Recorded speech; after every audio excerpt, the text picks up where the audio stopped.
Hello friends, hi, this is Nilanjana and you are watching Biostudy Pathshala.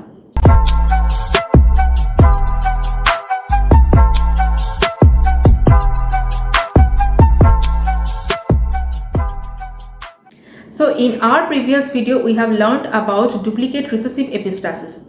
So let's start about today's topic, although you have known today's topic through the title and thumbnail. So don't waste much time and let's start. So today we are going to learn about duplicate dominant epistasis. So first, the meaning of epistasis. It is to mask.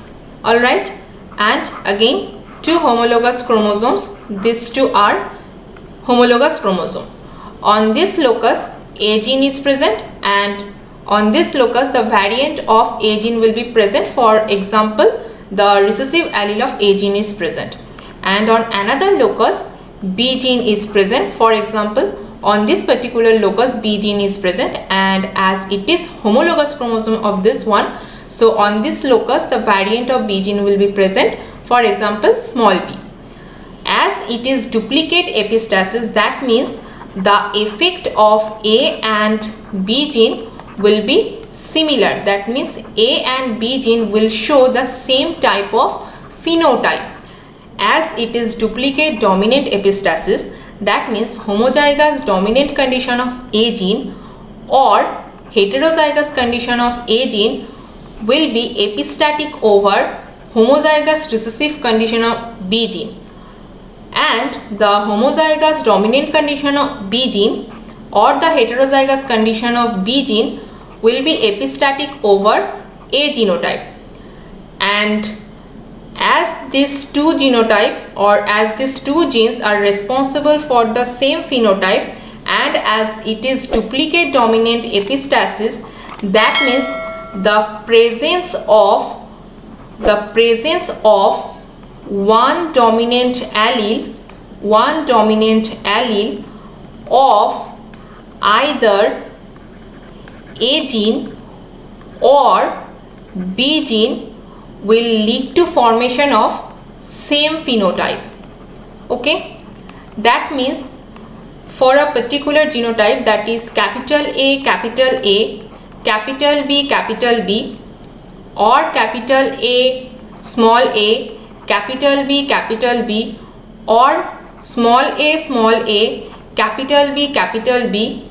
or capital A, small b, or capital A, capital B, small b, these all genotype will lead to formation of same phenotype, because on this particular genotype one dominant allele of A gene and one dominant allele of B gene is present.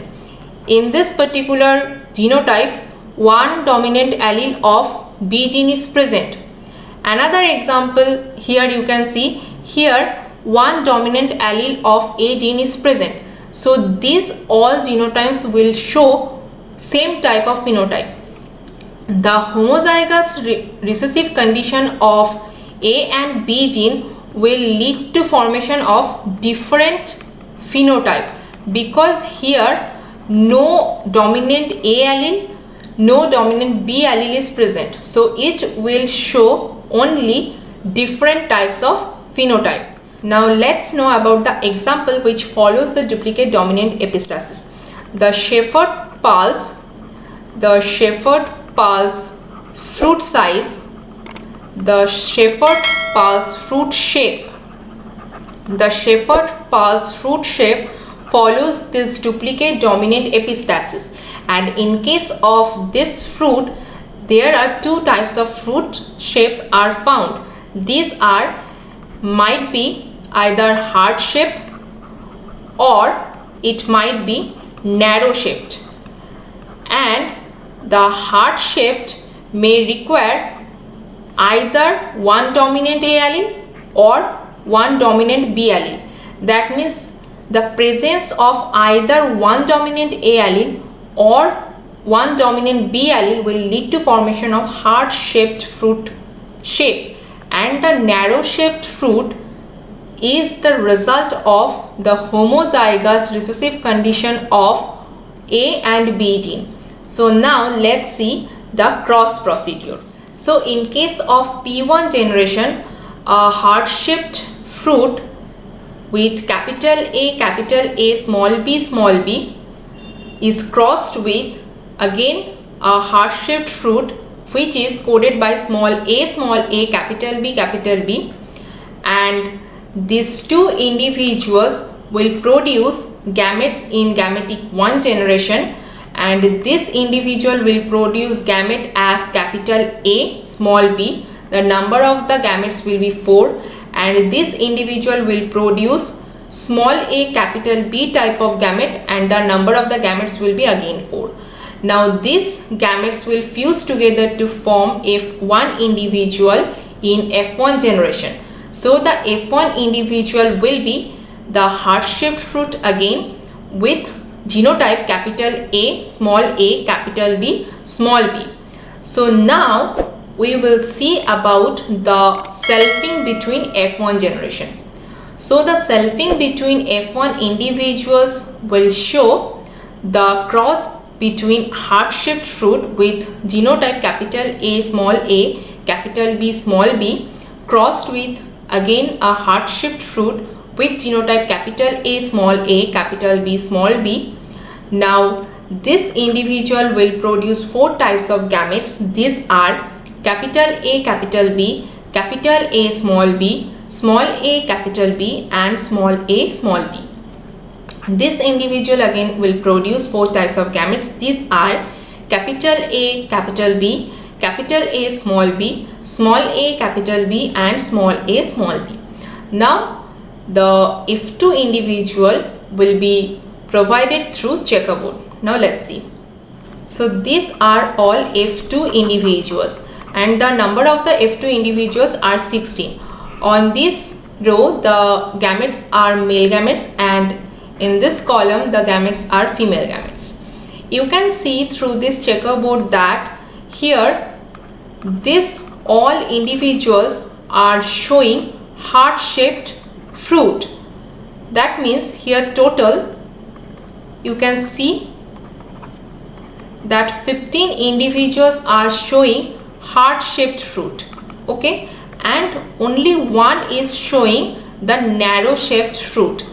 So now let's see about the genotype. Here you can see that homozygous dominant condition of A gene and homozygous dominant condition of B gene lead to formation of heart-shaped fruit. Here again you can see homozygous dominant condition of A gene with heterozygous condition of B gene lead to formation of heart-shaped fruit. Here again you can see heterozygous condition of A gene and homozygous condition of B gene, homozygous dominant condition of B gene lead to formation of heart-shaped fruit. Here again you can see one dominant A allele with one dominant B allele represents the heart-shaped fruit. So from here we can write down in this way, one dominant A allele with one dominant B allele will show the heart-shaped fruit. That means capital A dash with capital B dash showing heart-shaped fruit, and with this particular genotype the numbers of the individual will be 9 among 16. So this is capital A dash, capital B dash, this one, this one, this one. These are with capital A dash, capital B dash. Next is about homozygous dominant condition of A gene and homozygous recessive condition of B gene lead to formation of heart-shaped fruit. Here you can see again homozygous recessive condition of B gene and heterozygous condition of A gene lead to formation of heart-shaped fruit. Here you can see as well, this is the same genotype of this one. So with this particular genotype the number of the individual will be, that means here one capital A allele or one dominant A allele with homozygous recessive condition of B gene lead to formation of heart-shaped fruit. That means capital A dash small b is showing heart-shaped fruit, and with this particular genotype the numbers of the individuals are 3 among 16. You can see here this one and this one. These are with genotype capital A dash small b small b. Next is, here you can see small a capital B or small a capital B small b, small a capital B small b.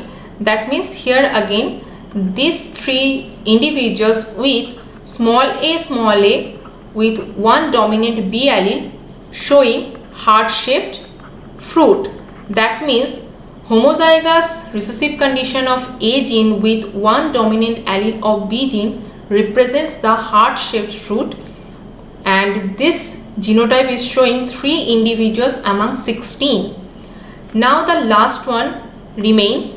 This is small a small b small b. So with this particular genotype, the individual is showing narrow shaped fruit, and with this particular genotype the individual count will be 1 among 16. So from this data we can say that only one is showing narrow shaped fruit, and this remaining 3 genotypes is showing 15 among 16 individuals with heart shaped fruit. So from this checkerboard we can obtain the phenotypic ratio as 15 heart shaped is to 1 narrow shaped. So this is about the F2 individuals. So we have covered about the cross procedure of duplicate dominant epistasis, the example and the phenotypic ratio. So let's learn about the enzymatic pathway for this duplicate dominant epistasis. Next is the enzymatic pathway for duplicate dominant epistasis. For this pathway, the basic precursor is narrow shaped fruit, which is coded by small a small b small b. Now this narrow shaped fruit transformed to heart shaped fruit, which is coded by capital A dash capital B dash. It may be coded by capital A dash small b or small a capital B dash, and this formation may be due to the activity of E1 enzyme. Now this E1 enzyme is the product of capital A or capital A small a, that is homozygous dominant condition of A gene or heterozygous condition of A gene lead to formation of E1 enzyme, which transforms this narrow shaped fruit to heart shaped fruit.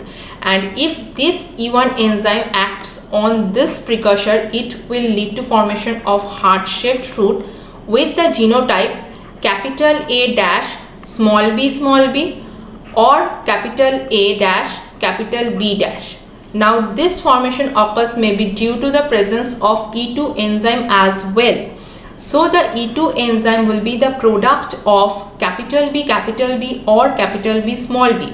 That means homozygous dominant condition of B gene or heterozygous condition of B gene will lead to formation of E2 enzyme. This E2 enzyme may act on this precursor, which lead to formation of heart shaped fruit again. But if only E2 enzyme acts on this precursor, it will lead to formation of the heart shaped fruit with the genotype small a capital B dash. So this is how the enzymatic pathway for duplicate dominant epistasis actually occurs.